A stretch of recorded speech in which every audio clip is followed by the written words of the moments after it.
Welcome to another edition of Leches Radio, representing 1/3 of the trio. Yours truly, Mr. Rad. So, gentlemen, what's going on this beautiful Sunday morning? Well, it's now afternoon, right? Hey, we'll take it. Yes, sir. Happy birthday to myself and my man, Madvillainy. Birthday edition, B Stacks. Yes. Scorpio's in the building. We here. Oh, yes. Now, I mean, I'm charismatic, so the God, but damn MF Gangsta Gibbs. Oh, no, MF Gangsta wins. Excuse me. Pardon him. This is early for us, guys, okay? We're still waking up. Oh, yeah, I went Madlib with the name. So, as always, you tuned into Tres Leches Radio, the Madlib edition / B-Stack's birthday edition. So, as always, you can find us on the internet and social media at Tres Leches Radio, anything. And as always, if you're just strictly with the streaming, we're up on Apple Music, Spotify, and Amazon Music. And with that said, Renz, Mr. MF, I don't have the screen up, so I don't have your nickname. MF Gangsta Renz, take it away. Yeah, Gangsta Renz, hell. But yes, we got a treat here. Once again, shout out to B-Stacks on his birthday.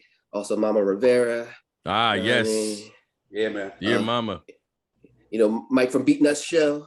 You watching? Happy birthday as well. Salute. Yes, sir. But yeah, we definitely got a treat here. We definitely wanted to hit this up for the brother Madlib's birthday tomorrow. But it's almost like a dual episode when you think about Battle of the Boards and Battle of the Albums. Here. Yeah. You know what I mean? We're getting a twofer. Yeah, 2-for-1 deal here. So when we look at critically acclaimed stuff, and if anybody knows about Madlib, about his production, almost like acid jazz, psychedelic, but these two critically acclaimed albums we definitely want to review. And you mentioned, I think yesterday, B, that these were almost damn near 10 years apart as far as album releases. Yeah, one is 2004, one is 2014, right? And not only that, the date. So Madvillainy came out, March 24th of 2004, and Piñata, March 18th. No, of 2014. Like almost exactly. Yeah. Wow. So I think this is even more appropriate because I think it's almost like Madlib wanted to challenge himself. But with that said, we didn't go to the title, but we look at Madinvazion here. We are going to review some of Madlib's best production albums. Between him and MFDOOM, Madvillainy, and him and Freddie Gibbs, Piñata. So with that said, gentlemen, let's get an overall feel. Like obviously people know about Madlib, but maybe some people don't know about Doom that much. Some people might not get Gibbs because they're on two different spectrums, within the culture. Mm-hmm. So how did we get introduced to these artists? First and foremost. Man, go ahead, B-Stacks. Yeah. I'm super excited. When we even decided to do this episode, man. Big fan of Madlib in general. But Madlib, I'm gonna say, I knew about him from like Lupac and like Stone's Throw, and honestly, like Renz went to school with me, but it was we went to school with a bunch of diverse people, but the white backpack underground kids put me on to Madlib, to be honest with you, and because the black kids were not listening to that music, just in my area, but yeah, so that was my introduction to him as a whole, like in the Lupac scene, and then later on, I was introduced to him as like a solo entity, as like an actual artist. Like I didn't even know like that that was something that he was even doing. And MF is the same thing, the same mm-hmm. collective of people put me on to MFDOOM. Knew nothing about him, knew nothing about his early 90s stuff, KMDs and all of that. I had to go back and, listen to that stuff. But yeah, so like the same collective, like the backpack white kids, you know what I mean? Put me on the board. Yeah, they all over that, man. Yeah. I'll second that. Okay, go ahead. No, I think you guys will connect better. Back on him because I kind of knew about Madlib through everybody, everybody else. Because like you're saying, during that time frame, we're also listening, the DMXs, the Nas, the J's. Like as far, the closest we were going quote unquote backpack was, more on the rocket side of things. Yeah. Black Star, Common and all of them. So it was like when you started introducing me. Oh yeah. So exactly. So when you kind of introduced, that's when I had to, backtrack and then find out he did stuff that I knew about but didn't know about. So sorry, same boat, of course. And much similar to you guys in that, like in real time, I wasn't like listening to, like, it wasn't like, oh, they emerged and I knew about them instantly. No, it was one of those things where I think if you go with I think, yeah, at this point, yeah, with Doom and Madlib, like it was all because of like message boards and stuff. You would hear like people would make and I'm talking about, even if I would Google the name, different message boards I wasn't even a part of would have conversations, and Madlib was always held in high regard. So like with, I would say with Madvillainy, I kept hearing about it, again, through those forums. It always made these top lists from people. And I thought that the album title was always kind of catchy. And then like with Piñata, when you get to that point in the game, at that point I had developed this, I was always more intrigued with each passing one rapper, one producer album. So I think by that point, when they announced it, I was like, oh, I'll tune into that. But yeah, I only had one friend that like I told you guys before we went on the air, like I took him to Circuit City to get the Champion Sound album. You know what I mean? Like Madlib as a whole definitely wasn't he wasn't in the, like, you had to be in the underground to really like know who he was and stuff. He just, when you look at our era growing up back then, he wasn't part of anything like even on a raucous side, right? B Stacks, I don't even think he was at that level. You know what I mean? So like he was underground, but the following was very dedicated, is very dedicated. You had to dig to get to the loop digger. Exactly. For sure. And then I think me with Doom, same thing backwards. I think I was introduced more to Doom, and I heard stuff of them, but I didn't really associate like the Food album. I kind of wasn't there for, but Adult Swim kind of got me into Doom because of what he did with Danger Mouse, with the Danger Doom. I'm like, all right, that's when I started going backwards, and that's when when B Stacks was like, oh, you got to check out this, check out that, and everything. Gibbs, I was kind of already aware of from Kyrie, had some of his stuff prior, prior to him getting with Madlib when he got dropped from Interscope initially. Then he had his little run, then it was Jeezy, and then this was kind of like the first album after he kind of broke away from Jeezy, from their whole fallout. But they pieced it up. But this was like almost like it was like his rebound album almost after leaving the Jeezy situation with CTE. So I was definitely kind of side, but I was kind of wondering too, like, how does this work? Because anybody knows Freddie Gibbs, very versatile rapper as far as production, but he wasn't overly known to rap on those style of beats. And he kind of admitted it, in an interview where he said Madlib made him, force him to quote unquote rap. Like he was one of the rappers, like, he's MC, but he was more that like rapper, like I can just ride a beat. And he's like, this one I actually had to bring my A game, given how revered this producer is, So with that said, as we try transition, and now we're looking at the albums here. So we got Madvillainy that we mentioned that came out in March 2004, and then Piñata that obviously came in about almost 10 years after the fact. So what were our first feels in respect of what do we think might work or didn't work, but what were our initial thoughts, with these albums here, gentlemen?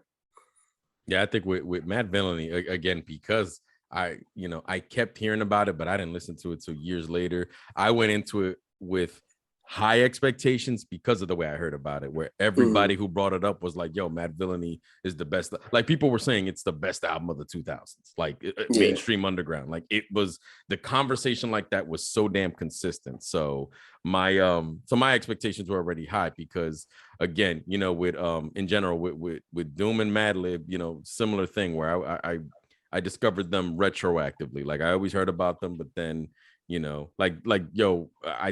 I think with Doom, I think I really started tuning into his beats on Fish Scale. He did like clips of Doom. Fish Scale.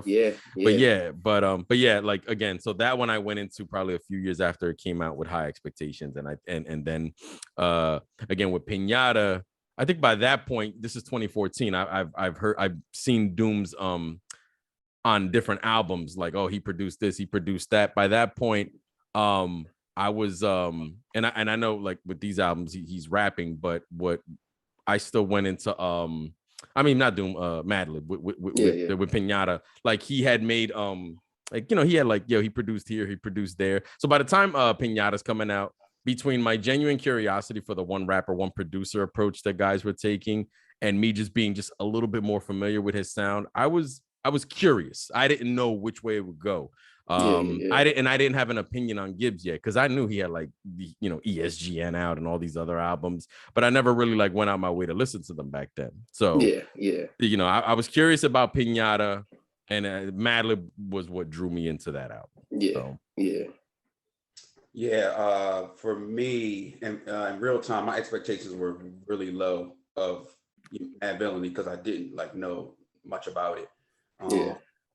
And I want to say, like, when it came out, I think it was a surprise to even the people that were on Doom and Madlib, because Doom had like a resurgence.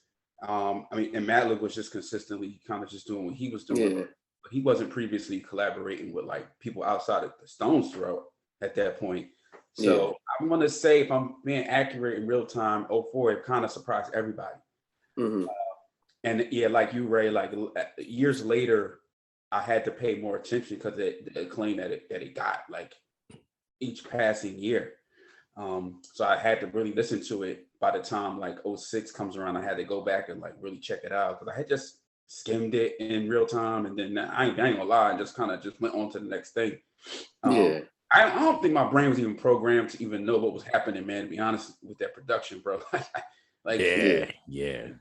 I was used to more of a Pete Rock sound or a Large Pro or like Dre, where it's more like it's really easy to grasp those type of sounds, where man, gotta be in the cosmos to even understand what's going on, man. And then with Doom rapping, it's like, oh my God, like, bro. LSD times 10.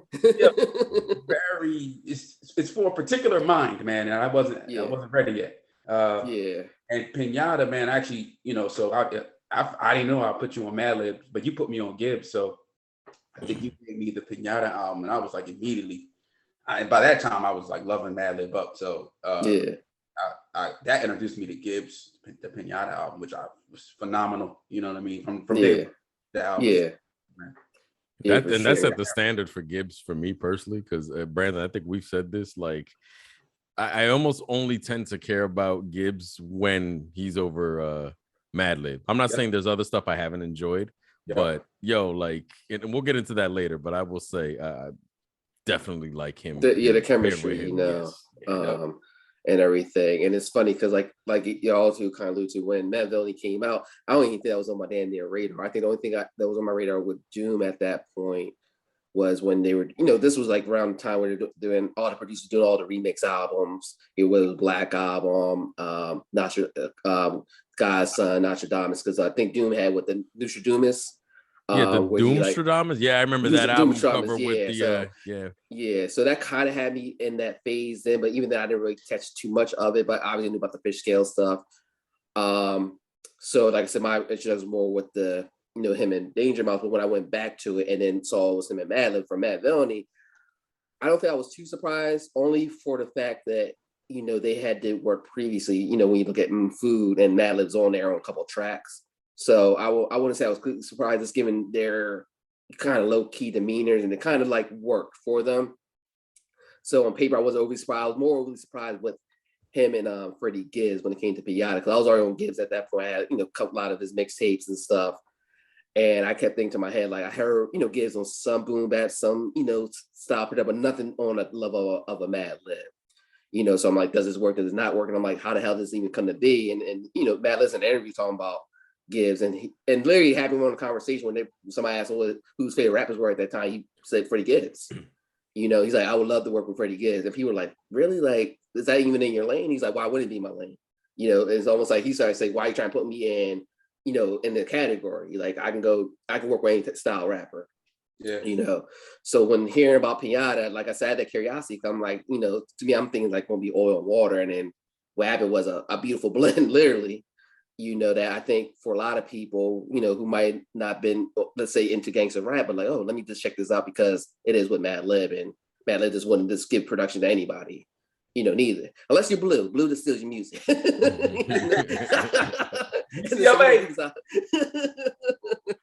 Oh man.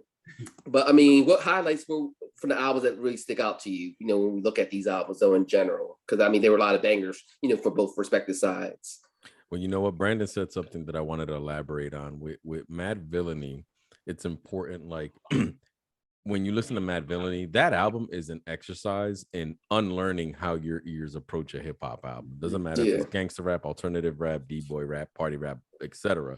The project is crafted like a comedy sketch show, right? Like a Mad TV, Living Color, Saturday Night Live, where the project concepts don't have to always connect, but complement. And these, and you know, with Doom and Madlib, you know, they didn't try and force structure into song formats or subject matter, which is what makes this album sound so brutally organic. And I feel that this album spoke to a specific fan base that was beyond underrepresented on the mainstream level. So between Doom's unorthodox approach to rapping, and you know, you could be, you know, quite comical, and Madlib's ridiculous obscure sampling game, your ears are taken into a neighborhood that they've never really driven by before, you know. And the one that made me laugh, the one that stood out to me the most, because it's a simple real life concept, but he put it into a song, is it's called the mint test, like the you know, where he's talking about the girl with the bad breath.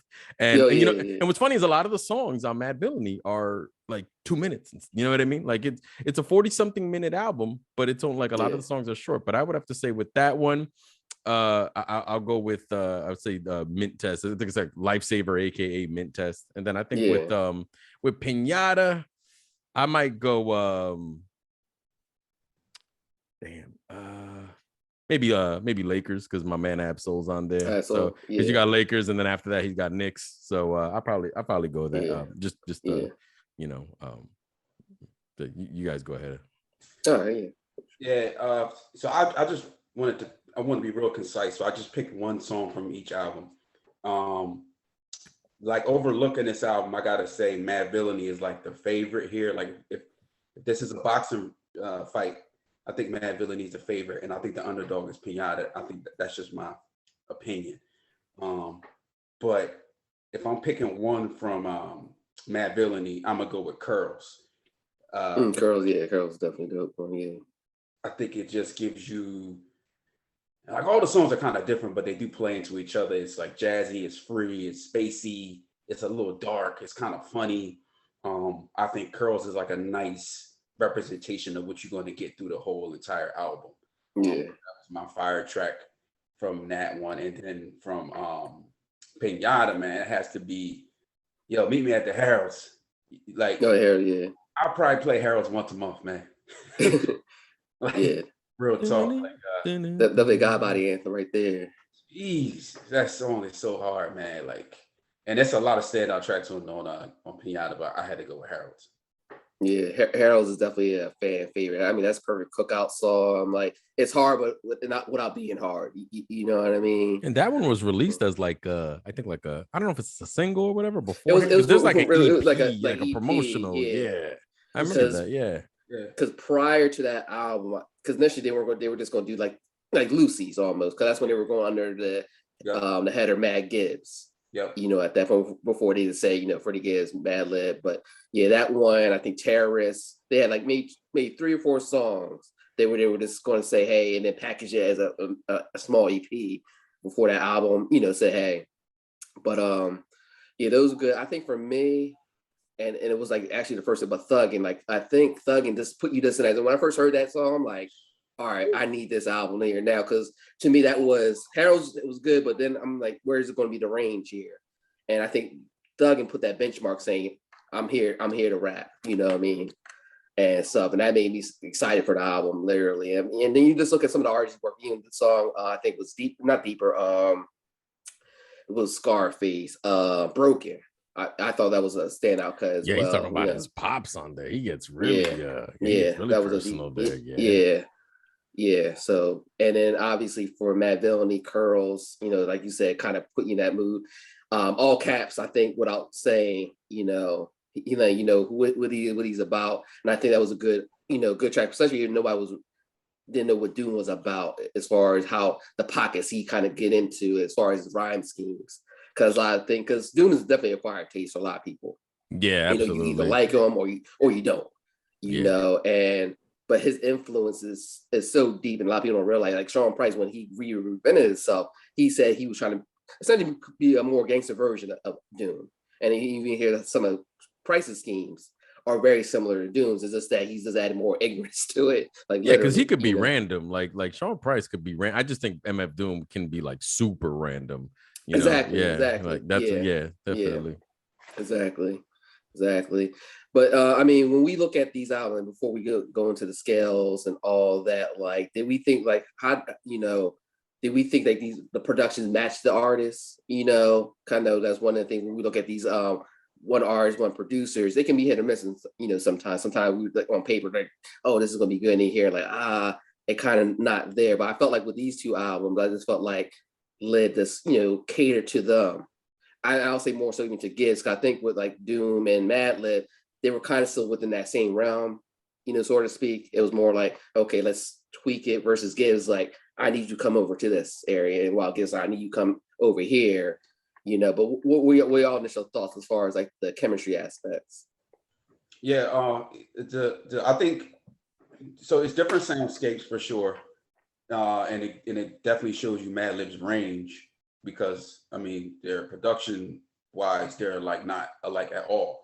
I think Piñata is more cleaner, it's crisp, it's sharper, more drum kick there, and it lends itself better for Gibbs to kind of just ride it, where like Madvillainy is like, it's open, it's spacey. Yeah. Sometimes the beats are offbeat, it's like a jam session throughout the album, right? Like they just So I say he carried it well to both, right? Because I don't think Gibbs would sound good over like a Madvillainy type sound.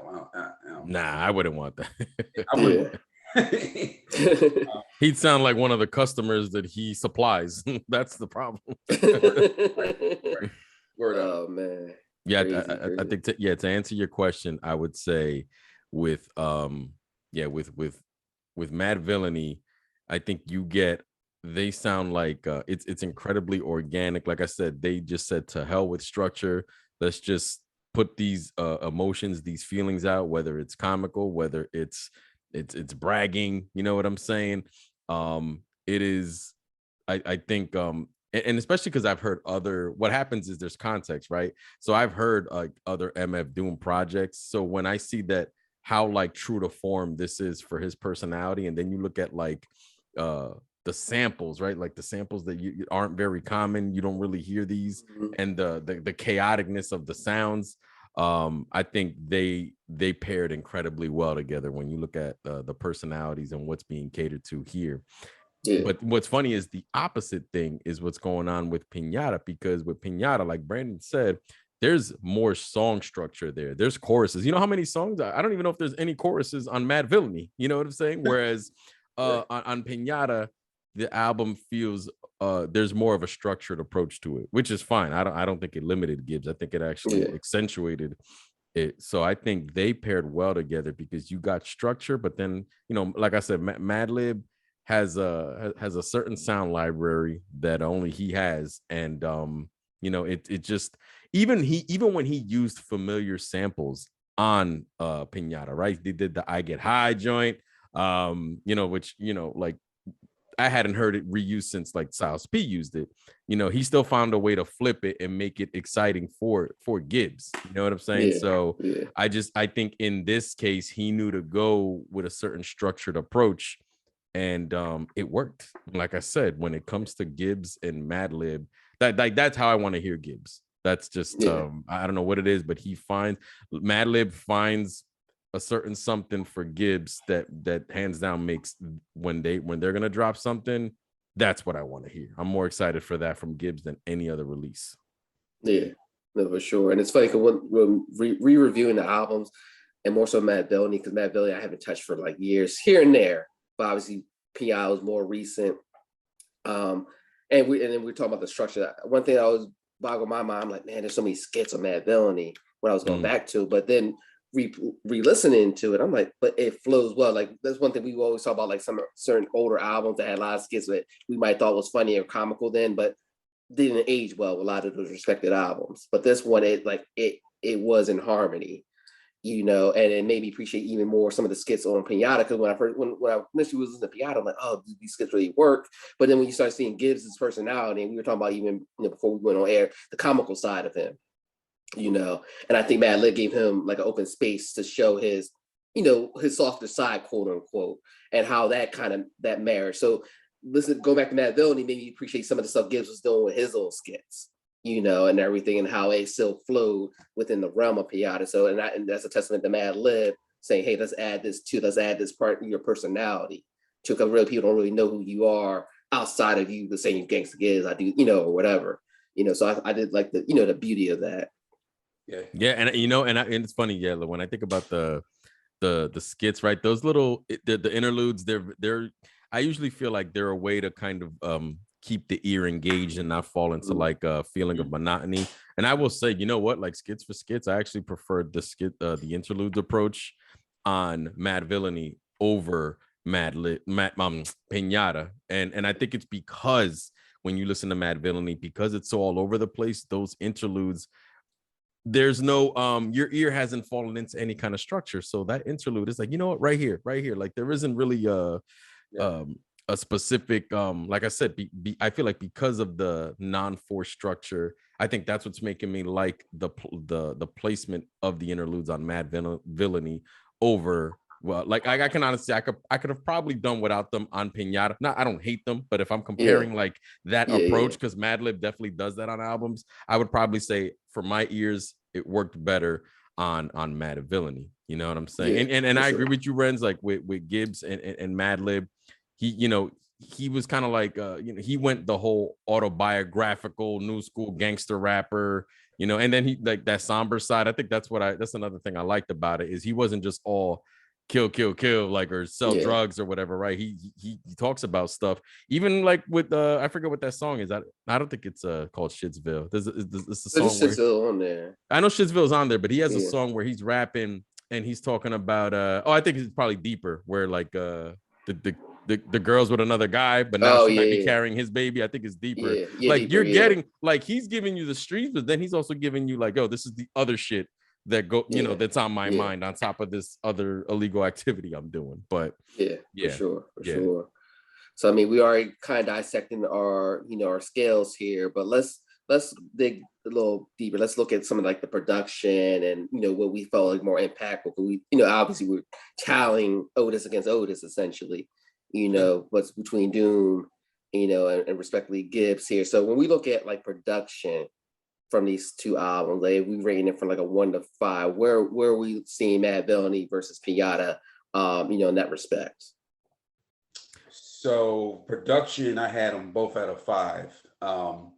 You know, this is like the battle of backpackers versus the pimps. You know what I'm saying? This was a video game. It would be like the backpackers would like use their backpack, and then the pimps would just use hose. In my mind. But street secretaries. You know what I'm saying? 5 for both. Very, very different. But you like, if you understand what's going on when you bang both of these albums, it's classic material going on. So I had a 5 for both of them. Okay. For production, we're doing production, right? So with Madvillainy, I gave it the 4.5. I just think the like I said before, the brilliant incorporation of obscure samples, it keeps constantly winning my ears. Nothing sounded familiar, and it was manipulated to satisfying results. And again, you know, you think about how it all falls into place of the album. That one, it was a near 5 for me. With Piñata, and this is, I like, just me personally, I try not to have ties. I think there's instances where there are.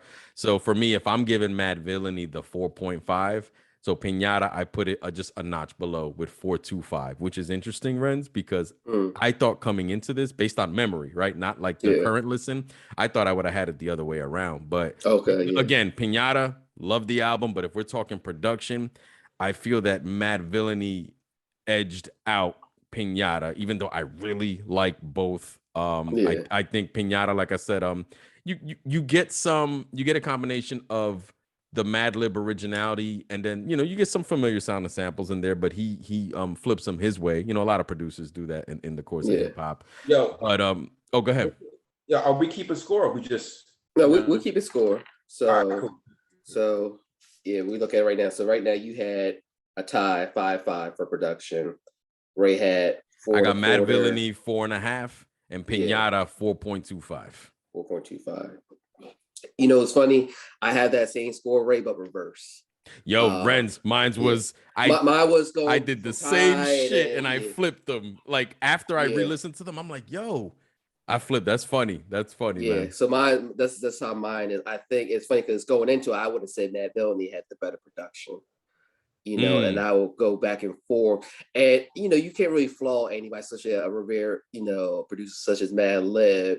Well, these albums are also very different, so you can understand why somebody would pick one over the other. Yeah, it's two different audiences, like two different audiences, But I just felt like with the Gibbs one, I think, and maybe because he did more range, and maybe when it came down to that, because he gave some of like the aspects of Madvillainy and Piñata, but then say, hey, I need pull from other, whether it's certain samples that were familiar, like you said, with the Get High, and they flipped that for him and Danny Brown, which I thought was a standout cut. That definitely Bone influence on that one. Mm-hmm.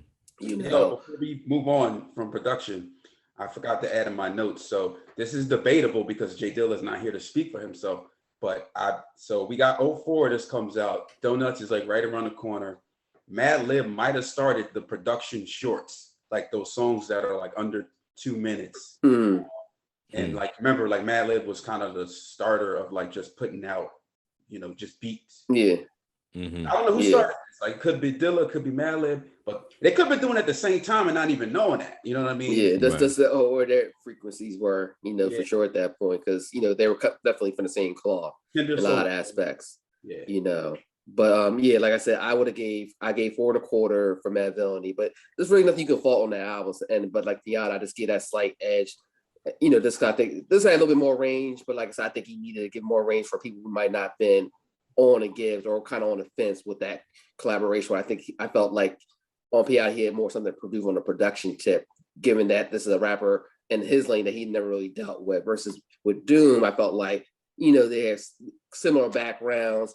I can kind of know what you're kind of doing. Versus Gibbs, like, all right, I need to tweak this. I need to take this back, strip this down a little bit. I need to add a little flair, flair here, to make sure that the artist, still stands out. Where I think Doom is almost like, we already know what we're doing. We're just going to get right to it, at that point. So I gave a slight edge, but like you said, tomorrow it could be this flip flop again. I mean? Yeah, the Madvillainy. These debates, Yeah, the Madvillainy, like for me, has the, I think like my ear was more shocked, but like in a good way. And I think that's what has it.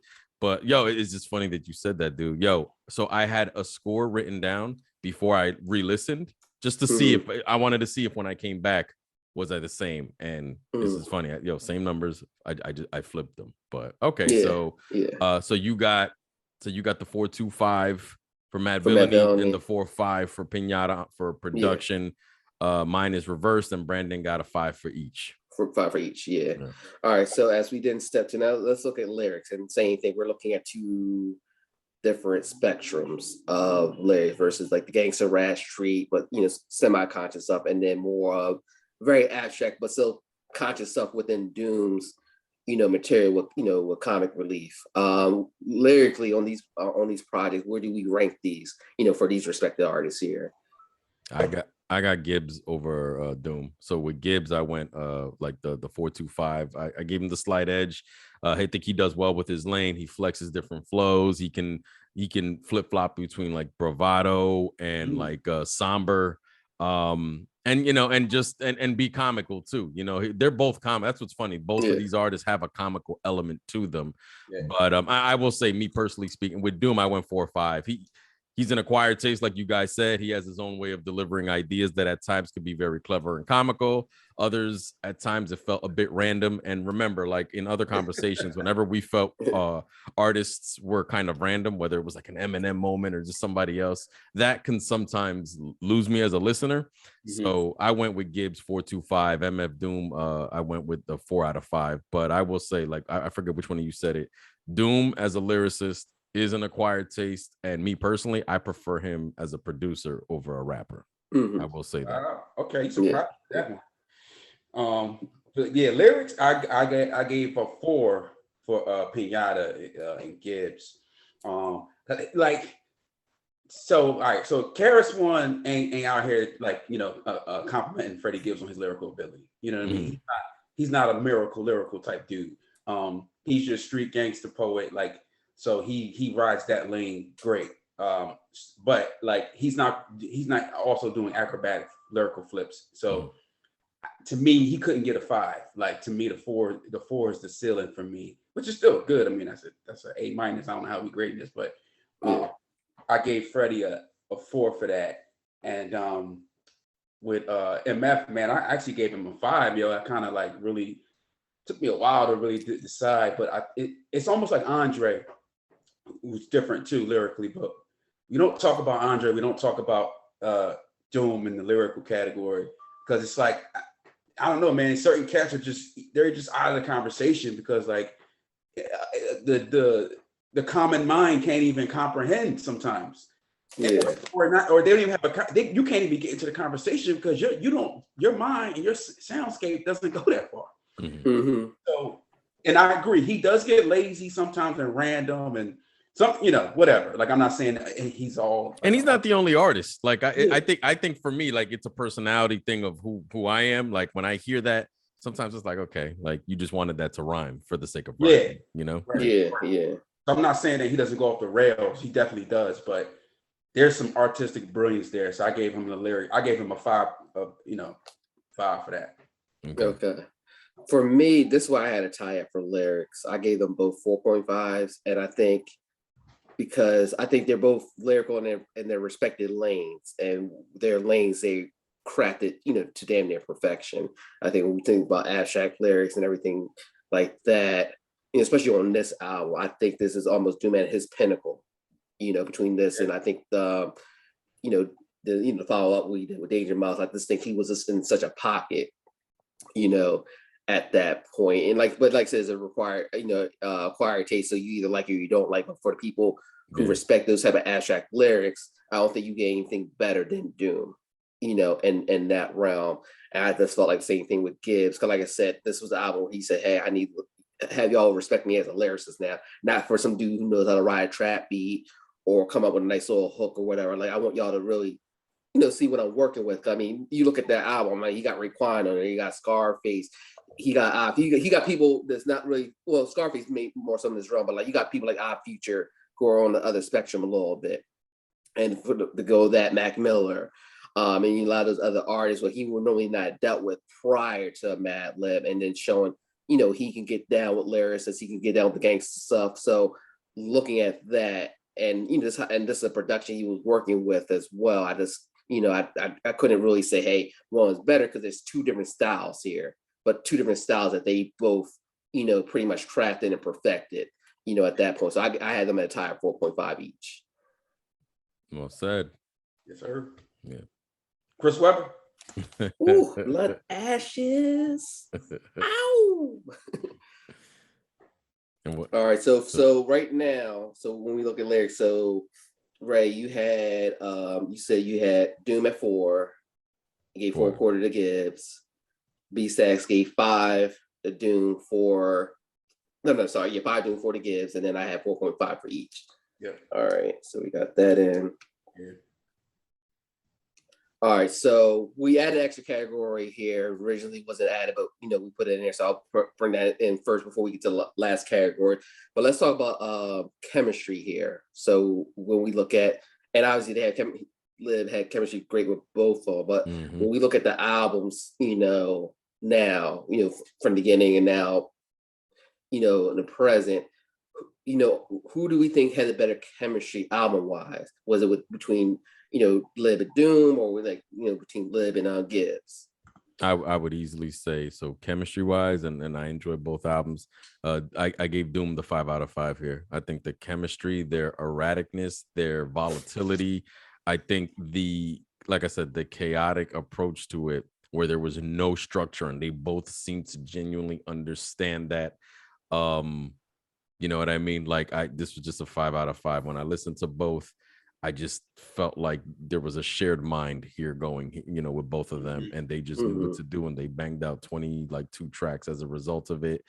Even when you listen to the, how like you said, Madlib has even down to like the interludes where they seem, they'll help tell a story or advance or set up the next song or kind of define the previous song or something. And like I said, it's in that case, I don't want to use the word random, but it's the surprise element that one did on production and one did in personality that makes you feel like the chemistry here was the bar. So when I look at these two personalities, I got a 5.5 for Doom, and with Gibbs, I went 4.75. Like I said, we just a slight notch below. I love the chemistry. I love he was able, like, this is a testament to Madlib. He was able to tailor a project for somebody as out there as Doom, and then somebody who like Gibbs, who really is just the next generation of the gangster rappers, and he made an incredibly cohesive project with him. So like I said, I try to avoid ties where I can. If I had to say, just speaking chemistry from an objective perspective, 5 out of 5 Doom, 4.75 out of 5 Gibbs. Yeah, let's piggyback on what you're saying, with him and Doom, especially. It's organized chaos. Like, it's chaos, but it's organized as far as what they're doing. Because like you said, when you hear it, it's so like obscure, like, oh, what are they doing? But then when you see it as a whole, like a painting, I look at it like a masterpiece. This is what they're doing, and then it makes sense once you see the finished project in real time. You're like, then you say, okay. Symmetry Madvillainy is not an album you want to be introduced to by just like somebody throwing it on shuffle. I think you know what I mean. Like, I think Madvillainy is definitely one of those, like, like it's like, yo, just again, like I said before, it's your ears are introduced to sound manipulation, and just your ears are taken somewhere else. So and if you're half listening, you're gonna be like, this is whatever. It's easy to dismiss it if you're half listening. So. Yeah, for sure. Yeah. So, Renz, where did you go chemistry wise? Chemistry wise, it's funny. I definitely had Doom at a 5. With Madlib. Initially, I had 4.5 for Gibbs and Madlib, but after hearing Ray's explanation, I'm going to bump up to 4.75 as well. I just think with him and Doom, I just think they were from the same DNA essentially. Versus, so let's look at like almost like family. Here are, first generation cousins, Doom and Madlib, and Gibbs and Madlib, let's say, are third or fourth generation. So the connection still there, just not as fluid initially. I think when we look at the stuff they did after that, like Bandana and so forth, you can see now they're kind of growing and maturing. And we're just looking at these two albums as a whole without, any future stuff.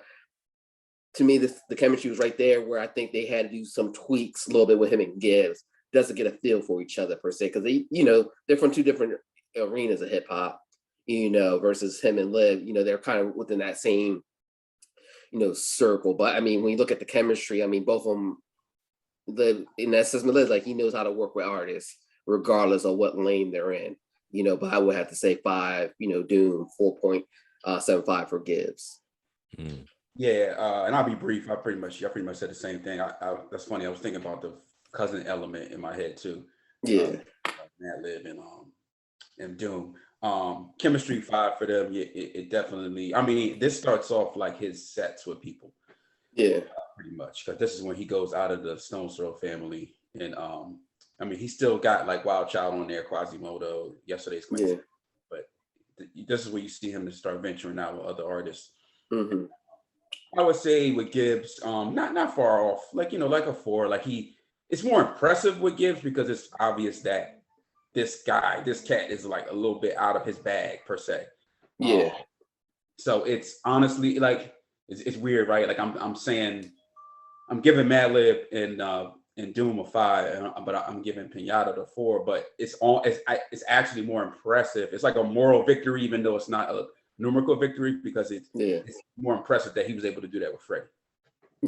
Yeah, for sure. So when we look at chemistry, pretty much we all gave 5s to Doom, with Madvillainy. When we look at Piñata, me and Ray, we settled with the 4.75s, while B-Sex did the 4.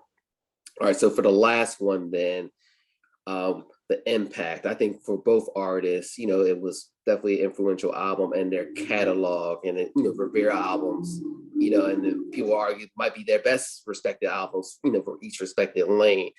But when we look at overall, and I look at impact more so, also, career trajectory, like where did, how did this impact Doom move forward, like before and after, and how did this impact Gibbs before and after, as far as what was the more influential album, not so much for the club, but for their artist, profile and history, so to speak. Well, it seems like what's it called with Doom? This is the project that from Doom that seems to get cited the most from him when his legacy is being discussed. It's not taken away from any of the other albums, but this one seems to be that one that constantly gets mentioned. And people have cited it as influential. Like when you do research or whatever, there's artists that have like you said, Odd Future, and even like Pro Era, the Doom personality, like Doom as an artist inspired them. And Madvillainy just seems to be that one. And I feel like what happens is with Madvillainy, I don't think it was like, I think one of you guys said it. It took what MFDOOM does as an MC, and I think it helped bring it to maybe more people.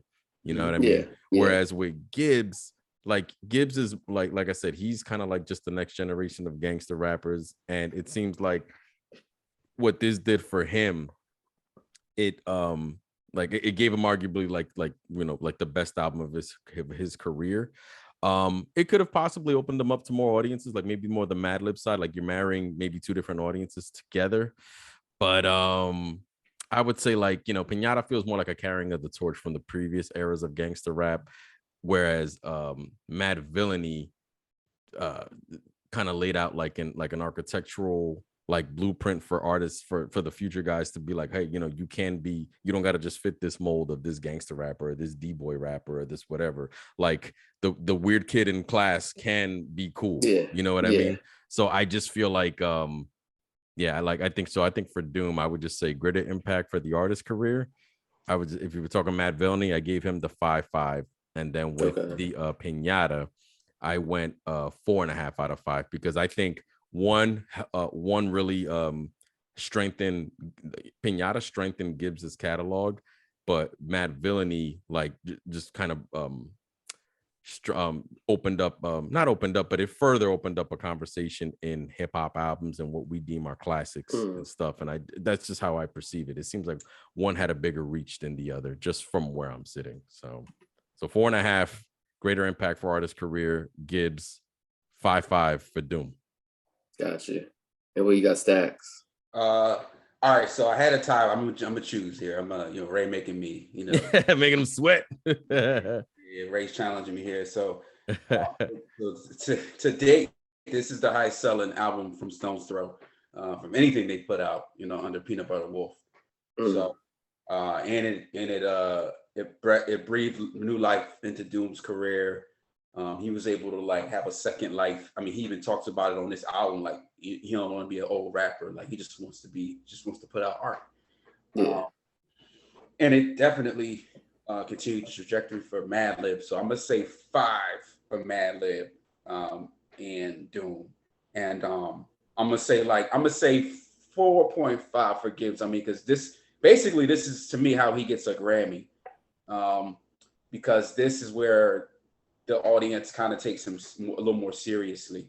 I don't listen to Gibbs without Madlib, to be honest with you.